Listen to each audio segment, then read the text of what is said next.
The king of Ravenmoor had no idea that the strange girl, stealing bread from his kitchens, sleeping behind the stones of his western tower, and whispering prayers into the cracks of his walls was the same woman half the kingdom believed dead. Her name was Alara. For 2 years, she had lived inside the hidden passages of Ravenmoor Castle.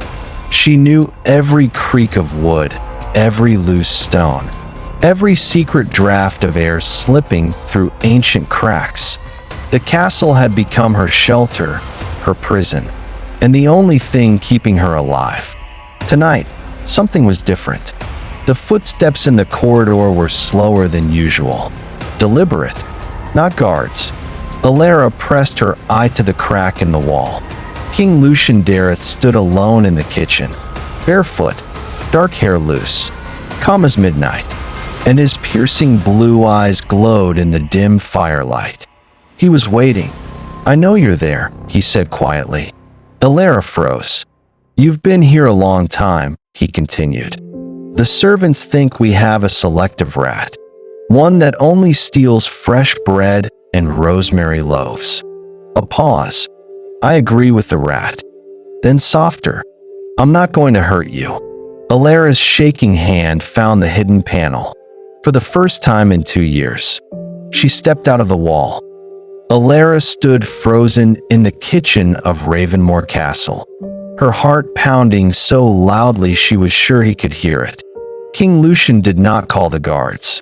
He did not move toward her aggressively. Instead, he simply studied her with those piercing blue eyes, calm and unreadable. Then he turned and walked to the larder. Moments later, he returned with a bowl of warm soup and a piece of rosemary bread. He placed it on the table between them. "Eat," he said simply. Alara hesitated. Her pride wanted to refuse. Her body betrayed her. She sat. The first bite of warm food in years broke something inside her restraint. She ate too fast, too desperately, like someone who had been starving because she was. When she looked up again, Lucian was still watching her. Not with pity, with controlled anger, directed at something unseen. "What is your name?" he asked. She hesitated. "Alara," she whispered. He repeated it once, quietly, as if testing it. "I'm Lucian." "I know," she said. A faint shift crossed his face. "You've been watching me," he added. "The walls have cracks," she replied softly. He almost smiled. Then he said something that changed everything. "You can stay. Not in the walls. In a room. A real one." Alara stiffened. "Why?" His blue eyes held hers steady. "Because no one should have to live like a ghost in my castle." Alara sat in the warmth of Ravenmoor's kitchen long after the food was gone, her fingers still resting around the empty bowl. Lucian did not rush her. He simply watched.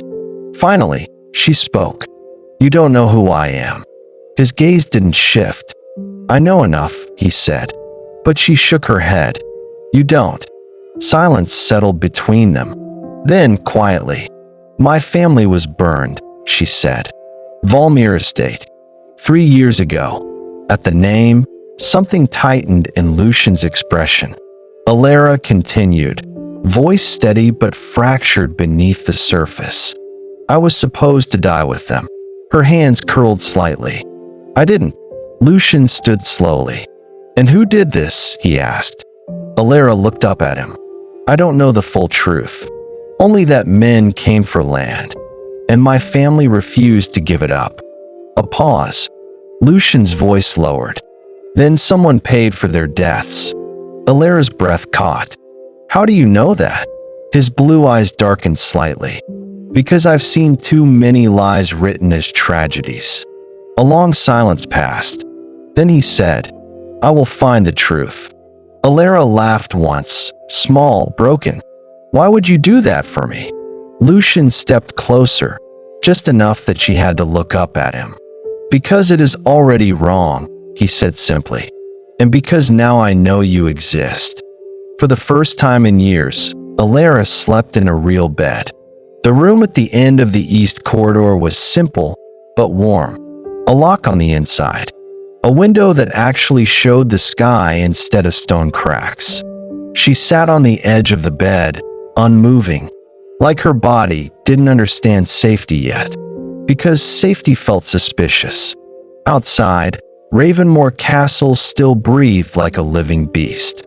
But inside this room, it was quiet in a different way. Not the silence of hiding, the silence of protection. The next morning, Lucian left something outside her door. A folded blanket. No note. No explanation. Just presence. Alara didn't open the door immediately. She watched it for a long time, waiting for the trick. But there was none. Days passed like that. Slow. Careful. Real. And every day, something inside her began to change. Not healing yet. Just learning that she wasn't alone anymore. Lucian did not stop watching her world. Not her directly. Her past. One night, Alara overheard him in his study. His voice was colder than usual. The Valmir estate fire. I want every record. Every witness. Every name involved. Alara froze behind the hidden wall. Valmir. Her name. Her family. Her breath caught in her throat. Then she heard it. The daughter was reported dead. A voice replied. No body was ever recovered. Lucian's voice dropped lower. Then she survived. Alara stepped out of the wall before she could stop herself.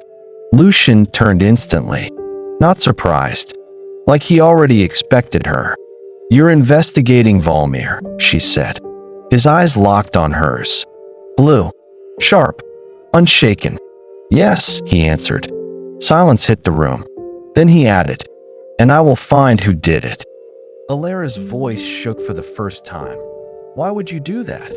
Lucian didn't look away. Because it is already wrong. That simple answer hit harder than she expected. No pity. No emotional manipulation. Just truth. He stepped closer, slow and controlled. I don't need to know you fully to know what was done to you was not justice. Alara stared at him. For years, she had survived by expecting nothing from anyone. But this man was breaking that rule without even trying. And that scared her more than anything. Days turned into weeks. Trust didn't come quickly, but it came, piece by piece. One night, Alara stood in Lucian's study while they worked through records together. Side by side, not king and ghost, just two people chasing a buried truth. She looked at him longer than she meant to, and he noticed.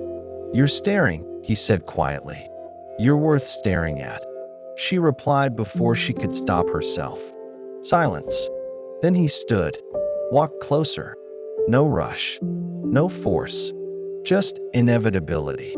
Alara, he said softly. And that was all it took. She kissed him first. No hesitation. No fear. Just everything she had been holding back for years breaking at once. Lucian froze for half a second. Then his hand rose gently to her face. Careful, like she mattered more than air. And the walls between them finally collapsed. The High Council chamber was silent. Alara stood in the center of Ravenmoor's great hall. No longer a ghost hidden in walls, but a woman everyone could finally see. And it terrified the man who destroyed her family. Lord Cedric Thorne sat across from her, pale now, shaken, because she was supposed to be dead. Lucian stood beside Alara, not in front of her, not shielding her, standing with her. His voice carried through the hall. This is the proof, he said coldly. Signed orders, paid soldiers, burned records. Nothing here is rumor.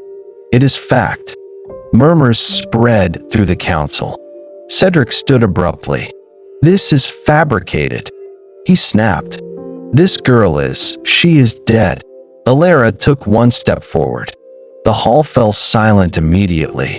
Her voice was calm, but sharp enough to cut through stone. You tried to erase me, she said. You burned my home. You killed my family. And you wrote my name out of history like I never existed. She paused, then added, but I remember everything. A heavy silence. Lucian's voice followed, colder than steel. And the truth does not burn with your lies. Cedric's knees almost gave way. For the first time in his life, power did not protect him. That night, Elara stood on the western tower balcony, the same place she once hid in silence. Now the wind felt different, not like escape, like freedom. Footsteps came behind her. Lucian, he didn't speak at first, just stood beside her. Then quietly, the council has confirmed it. Your name is restored. Valmir belongs to you again. Elara let out a slow breath. It still feels like a story I'm not inside. Lucian glanced at her. It's real. A pause. Then his hand reached for hers. Not taking, just offering. She took it. For a long moment, neither spoke. Then Elara turned to him. The moonlight caught his piercing blue eyes, softer now than she had ever seen them. I love you, she said. Lucian didn't answer immediately. His throat moved slightly, like he was holding something back for years. Then finally, I loved you before I ever saw your face, he said quietly. I loved the silence in my walls, because I didn't know it was you. Months later, Ravenmoor Castle was no longer silent. It was alive. Elara sat in the study, reviewing reports from the restored Valmir lands. Rebuilding had begun. People were returning. Healing was happening slowly, but truly. Across from her, Lucian wrote quietly. The three-legged hounds slept at their feet. Normal. Peaceful. Elara smiled without realizing it. Lucian looked up instantly. What is it? He asked. I found another hidden passage, she said casually. He sighed slightly. Of course you did. She leaned back. Behind the North Library. Lucian stood, walked around the desk, and stopped beside her. Then he leaned down and kissed her forehead gently. You know, he said softly, I used to think this castle was empty. Elara looked up at him. And now, his hand rested lightly on her shoulder. Now his voice was quieter. Now I know it was never empty. It was just waiting for you.